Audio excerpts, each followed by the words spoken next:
Hello students, बहुत बहुत स्वागत है एक बार फिर से राघव पाठशाला परिवार में। तो कक्षा 12 में जो आपके हिस्ट्री का पेपर होने वाला है, कक्षा 12 में जो हिस्ट्री का पेपर होने वाला 80 मार्क्स का है, क्योंकि इसके अंदर कोई आपके क्या नहीं होता, प्रैक्टिकल वगैरह नहीं होता है। तो मैं आपको इसके इंपॉर्टेंट क्वेश्चंस बताने जा रहा हूँ। 2 मॉडल पेपर मैं आपके सामने लेके आऊँगा, आप लोग इनको याद कर लीजिए। इनके उत्तर ऑलमोस्ट मैं आपको बता दूँ जितने छोटे छोटे क्वेश्चंस हैं, बट कुछ बड़े क्वेश्चन को याद कर लीजिए। बहुत एक्सपीरियंस टीचर ने ये पेपर बना के मेरे को दिए, आपके बहुत अच्छे मार्क्स आ जाएंगे। आप अगर 80 में से याद कर लेते हैं उन दोनों मॉडल पेपर को, तो 80 में से 60 प्लस नंबर आपके आसानी से आप लोग ले आओगे, अगर आप लोग बढ़िया तरीके से याद करते हो। ठीक है, तो ज़्यादा समय नहीं लेते हुए क्वेश्चंस की शुरुआत करते हैं। तो पहला क्वेश्चन, हड़प्पा सभ्यता में नहरों के अवशेष कहाँ से प्राप्त हुए? तो वो हो जाएगा शोरतुगुई। क्या हो जाएगा? शोरतुगुई से हो जाएगा, इस बात को ध्यान रखना। इंडिका किसकी रचना है? तो इंडिका हो जाएगा मेगस्थनीज। किसकी रचना हो जाएगी? मेगस्थनीज की क्या है? रचना है, इस बात को ध्यान रखना। हस्तिनापुर का उत्खनन कार्य किस पुरातत्ववेत्ता द्वारा किया गया था? तो वो किया गया था बीबी लाल द्वारा। किसके द्वारा किया गया था? बीबी लाल द्वारा किया गया था, इस बात को ध्यान रखना। दीप वंश और माँ वंश में किस राज्य का इतिहास है? कि दीप वंश और माँ वंश में किस राज्य का इतिहास है? तो उस राज्य में है, वो हो जाएगा आपके श्रीलंका। इसका उत्तर क्या हो जाएगा? आपके श्रीलंका हो जाएगा, इस बात को ध्यान रखना। अल बिरूनी की रचना का नाम है, जो अल बिरूनी की जो रचना उसका नाम क्या है? तो वो हो जाएगा किताब उल हिंद। क्या हो जाएगा? किताब उल हिंद, इसका क्या हो जाएगा? नाम हो जाएगा। मीराबाई की रचना है, तो नानी बाई रो मायरो। क्या है? नानी बाई को मायरो। सीधा सिंपल क्वेश्चन है, तो कोई दिक्कत है ही नहीं। विजयनगर साम्राज्य का प्रसिद्ध शासक है, जो विजयनगर साम्राज्य था उसका प्रसिद्ध शासक कौन था? वो था करसन देव राय। कौन था आपके? करसन देव राय था, इस बात को ध्यान रखना। मनसबदार कौन थे? मनसबदार कौन थे? तो वो थे मुगल अधिकारियों को क्या बोला जाता था? मनसबदार बोला जाता था, इस बात को ध्यान रखना। स्थायी बंदोबस्त कब लागू हुआ? स्थायी बंदोबस्त लागू हुआ आपके 1793 ईस्वी में। कब लागू हुआ था? 1793 ईस्वी में स्थायी बंदोबस्त लागू हुआ था, इस बात को ध्यान रखना। ठीक है। 1857 ईस्वी के क्रांति के तात्कालिक कारण क्या थे? तो उसके तात्कालिक कारण हो जाएंगे चर्बी वाले कारतूस। क्या थे? चर्बी वाले। जो 1857 की क्रांति शुरू हुई थी ना, वो चर्बी वाले कारतूस यूज करते थे, क्योंकि उसमें मुंह वगैरह लगाना होता था कुछ सही करने के लिए, घिसने के लिए। तो वो पसंद नहीं आया भारत के लोगों को, इसलिए चर्बी वाले जो कारतूस की वजह से 1857 की क्या शुरू हो गई थी? आपके क्रांति शुरू हो गई थी, इस बात को ध्यान रखना। बंबई दक्कन में पहला राजस्व बंदोबस्त किस दशक में किया गया था? तो वो किया गया था 1820 ईस्वी में। कब किया गया था? आपके 1820 ईस्वी में किया गया था, इस बात को आप लोग ध्यान रखिएगा। ठीक है। जिन्स ए कामिल क्या है? जिन्स ए कामिल एक फसलों का क्या है? प्रकार है। फसलों के प्रकार को क्या बोला जाता है? जिन्स ए कामिल बोला जाता है, इस बात को ध्यान रखना। अंडाल कौन थी? तो अंडाल हो जाएगी एक अलवार स्त्री थी। क्या थी आपके? एक अलवार स्त्री थी आपके, अंडाल थी। ठीक है। महात्मा बुद्ध का जन्म हुआ था, महात्मा बुद्ध का जन्म कहाँ हुआ था? वो लुम्बिनी में हुआ था। कहाँ हुआ था? आपके लुम्बिनी के अंदर हुआ था, इस बात को ध्यान रखना। मेसोपोटामिया के लेख में मेलुआ किस स्थल को कहा गया है? मेलुआ किस स्थल को कहा गया है? तो वो कहा गया हड़प्पाई क्षेत्र को। किसको बोला गया है? हड़प्पाई क्षेत्र को मेसोपोटामिया के लेख में मेलुआ कहा जाता है। इसका अर्थ आपसे पूछा जा सकता है, ध्यान रखना, क्योंकि 10वीं क्लास सामाजिक में अच्छे क्वेश्चंस पूछे गए थे। विठल मंदिर का निर्माण किसने करवाया? तो विठल मंदिर का निर्माण करवाया था देवराय द्वितीय ने। किसने करवाया था? देवराय द्वितीय ने विठल मंदिर का निर्माण करवाया था, इस बात को ध्यान रखना। अमृतसर में जलियांवाला बाग हत्याकांड कब हुआ था? तो ये तो बड़ा एक सिंपल सवाल है, 13 मई 1919 के अंदर। कब हुआ था? 13 मई 1919 के अंदर ये आपके जलियांवाला बाग हत्याकांड हुआ था, इस बात को ध्यान रखना। ठीक है। हिडिंबा कौन थी? हिडिंबा कौन थी आपके? तो हिडिंबा हो जाएगी आपकी पत्नी थी। क्या थी? आपके पत्नी थी, इस बात को ध्यान रखना। तो उम्मीद है मेरे हिसाब से अभी तक किसी भी क्वेश्चंस में आपको कोई दिक्कत रही नहीं होगी, आप लोग आराम से कर सकते हो। ठीक है।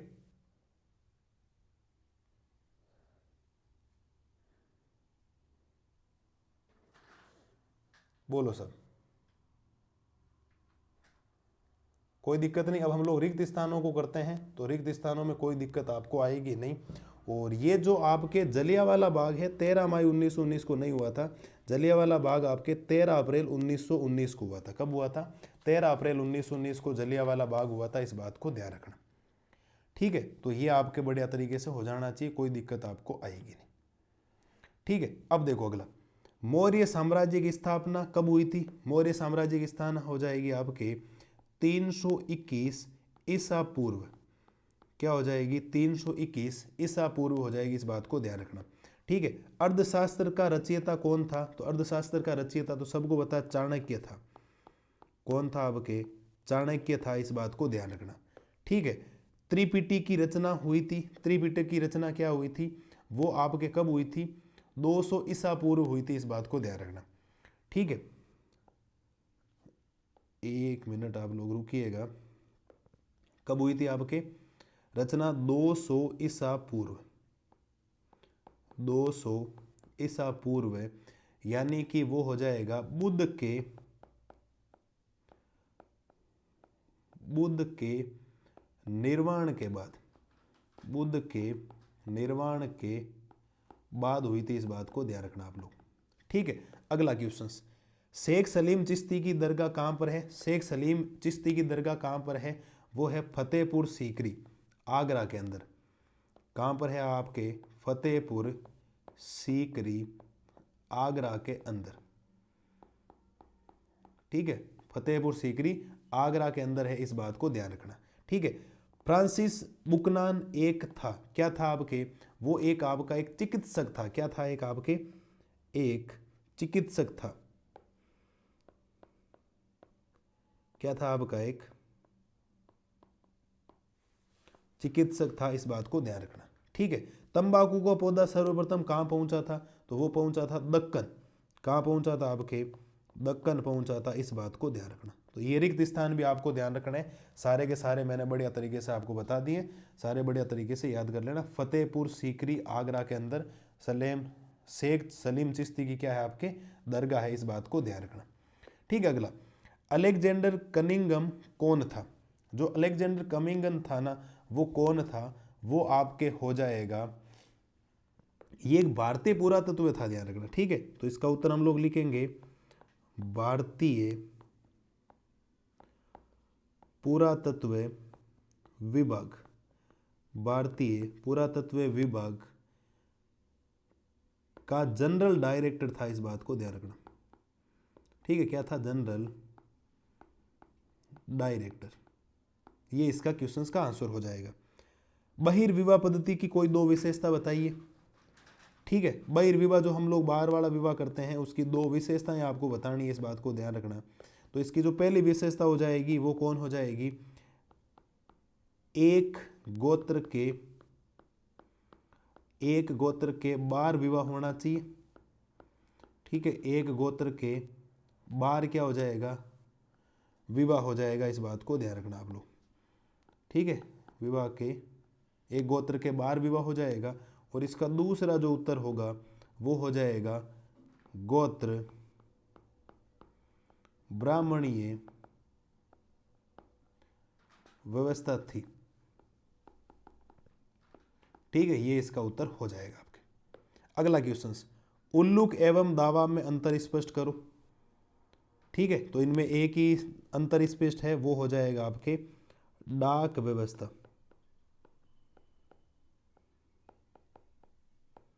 डाक व्यवस्था हो जाएगा, इस बात को ध्यान रखना आप लोग। ठीक है, travels in the Mughal empire नामक ग्रंथ किसने लिखा था? वेरी वेरी इंपॉर्टेंट, ये मुगल ग्रंथ किसने लिखा था?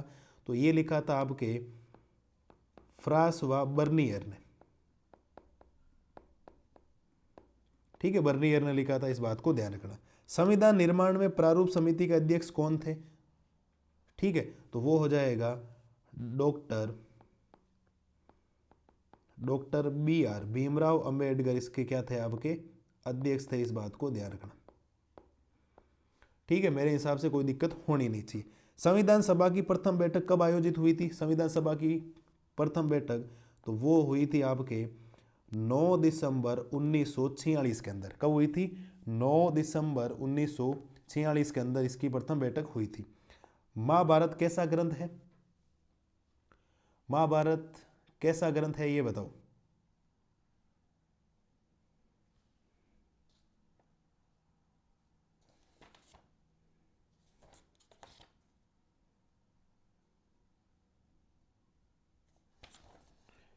ये बताना है। अगला हो जाएगा रियला किसकी रचना है, तो रियला आपके रचना हो जाएगी इब्न बतूता की। ठीक है, क्या हो जाएगा, इब्न बतूता की रचना हो जाएगी, इस बात को ध्यान रखना। कोशिश ये कर रहा हूँ सारे आपको छोटे छोटे क्वेश्चंस के सबके उत्तर बता दूँ। ठीक है, अगला क्वेश्चन, खानका से क्या आशय है, तो खानका से क्या आशय हो जाएगा, मुस्लिम धर्म को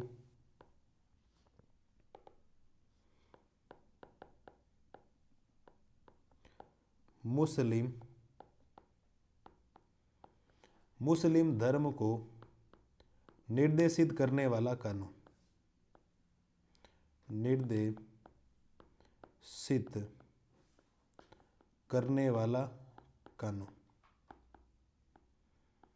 ठीक है, अगला क्वेश्चन, करसंगों को इतना निचोड़ा जाता था कि पेट भरने के लिए उनके पास सूखी रोटी भी मुश्किल से बनती थी, ये कथन किसका है, तो ये कथन हो जाएगा महात्मा गांधी का।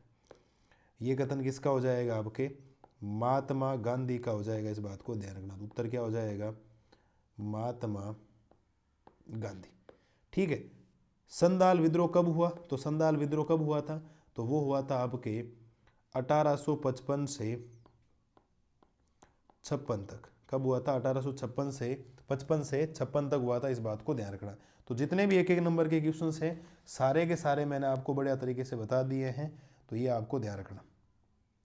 और अगर आपको इसका उत्तर भी पता करना महाभारत कैसा ग्रंथ है, तो वो हो जाएगा आपके उपदेशात्मक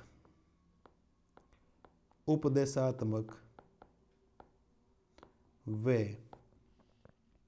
ठीक है, उपदेशात्मक वे असंख्यात्मक हो जाएगा, इस बात को ध्यान रखना। ये आप लोग बढ़िया तरीके से इनको याद कर सकते हो। मैंने छोटे के छोटे जितने आपके सामने क्वेश्चंस है, अति लघुरात्मक 11 क्वेश्चंस हैं, इनके सब के उत्तर आपको बता दिए। ठीक है, सारे के सारे उत्तर मैंने आपको बता दिए। वीडियो पॉज कर अभी और बताने वाला, आगे जो भी इंपॉर्टेंट उनके उत्तर भी आपको मैं बताने वाला हूँ, ध्यान रखना। ठीक है, ये हो गया यहाँ तक, और इनके भी बढ़िया तरीके से देख लो। अगला क्वेश्चन क्या है, प्रारंभिक भारतीय इतिहास में मौर्य साम्राज्य को एक प्रमुख काल क्यों माना गया था, कृष्ण देव राय का मूल्यांकन कीजिए।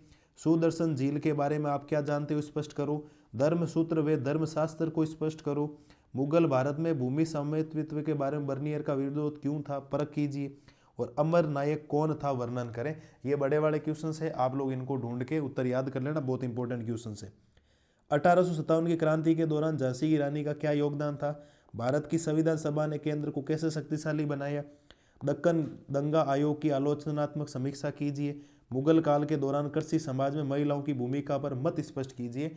ये आपको बड़े बड़े क्वेश्चंस, दो नंबर के जो क्वेश्चंस है, बढ़िया तरीके से सटीकता से इनको क्या करना, आपको याद करना है। बढ़िया तरीके से एक एक क्वेश्चंस आपको याद होना चाहिए, इस बात को ध्यान रखना। ठीक है, स्क्रीनशॉट वगैरह ले लो फटाफट। अगला, सिंधु घाटी सभ्यता की नगर नियोजन का वर्णन करो। हड़प्पा सभ्यता के आर्थिक व सामाजिक जीवन का वर्णन करो। मीराबाई एक समाज सुधारक संत थी, कैसे, स्पष्ट करो। अलवर व नयनार संतों की जाति व्यवस्था के प्रति विचारों का वर्णन करो। 1857 की क्रांति के प्रमुख कारणों का वर्णन करो। 1857 ईस्वी के जन विद्रोह को फैलाने अफवाहों व भविष्यवाणियों की भूमिका का उदाहरण सहित वर्णन करो। ये बड़े बड़े क्वेश्चंस है, इसमें अगर आपको बढ़िया तरीके से चीज़ें समझ में आ रखी है और आप लोगों ने समझ रखा है तो आप आराम से आंसर देंगे, कोई दिक्कत आपको नहीं आएगी बढ़िया तरीके से। लेकिन बढ़िया ये होना चाहिए, आपको सारी चीज़ें बढ़िया तरीके से याद होनी, उनकी कहानियाँ याद होगी तो आप लोग अपने मन से कुछ वो चीज़ें जो होगी उनके डेट वगैरह याद करके आप लोग आराम से बढ़िया उत्तर बना सकते हो, कोई दिक्कत आपको आएगी नहीं। ठीक है, अगले क्वेश्चन, दलित समूह की सुरक्षा के पक्ष में किए गए विभिन्न दावों का वर्णन करो और भारतीय संविधान सभा में प्रमुख सदस्यों की भूमिका का वर्णन करो। ठीक है, ये 17वां सवाल हो गया। 18वां सवाल, बौद्ध शिक्षाओं का वर्णन कीजिए और बुद्ध का परिचय दीजिए और महावीर स्वामी का परिचय दीजिए। जैन शिक्षा का वर्णन करो और सविनय अवज्ञा आंदोलन का वर्णन करो। ये आपको ध्यान रखना है। निम्न पर टिप्पणी लिखो। साइमन कमीशन और नमक आंदोलन, ये तो वैसे भी आपको पता ही है, इंपॉर्टेंट ही होते हैं, कभी इंपॉर्टेंट नहीं हुआ। साइमन कमीशन और नमक आंदोलन तो वेरी वेरी इंपॉर्टेंट है, इस बात को ध्यान रखना आप लोग। ठीक है, अगला, भारत में मानचित्र दर्शाइए। अहमदाबाद, सांची, पूना, कलिंग और मेरठ। मानचित्र आपके कोई ऐसा नहीं हो कि मैं जो बताऊं वही आए। मानचित्र के लिए आपको बेसिक जानकारी आनी चाहिए। भारत का मानचित्र आपको बढ़िया तरीके से आना चाहिए, वर्ल्ड का आना चाहिए, तो कोई समस्या आपको आएगी नहीं। तो बढ़िया तरीके से इनको कर लेना, याद कर लेना, अच्छे मार्क्स आपके आ जाएंगे। एक मॉडल पेपर मैं अपने लालू को और बताने